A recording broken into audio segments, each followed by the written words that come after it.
Aunty మీకు దండం పెడతాను. మీ ఆయన ఏదేదో అర్థం చేసుకుని నన్ను హర్ట్ చేస్తున్నారు. దయచేసి ఆపండి.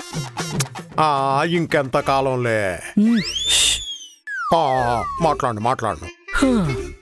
అసలు సాంప్రదాయని వాళ్ళ మేడం గారు ఎందుకు ఇక్కడికి వస్తున్నారు? మేడం గారే వచ్చి మాట్లాడతారండి. ఆహా.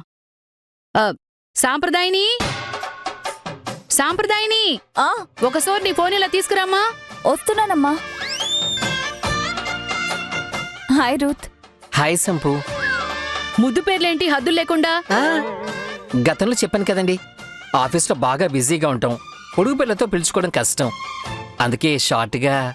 ఆ, సాంప్రదాయని ఒకసారి మీ మేడం గారికి ఫోన్ చెయ్యి. దేనికమ్మా? ఈతగాడు మీ మేడం గారు మన ఇంటికి వస్తున్నారని అంటున్నారు. ఆ విషయం నీకు తెలుసా? నాకేం చెప్పలేదే. మన ఇంటికొచ్చే సంగతి నీకు చెప్పకుండా ఇతనికి చెప్పారు అంటే నమ్మశక్యంగా లేదు. అయ్యో, నేనెందుకు అబద్ధం చెప్తానండి? పంచదార డబ్బాలోకి చీమలెందుకొస్తాయి? అందమైన ఆడపిల్ల ఉంటే చాలు, ప్రతి బడుద్దాయి తిరుగుతూనే ఉంటాడు.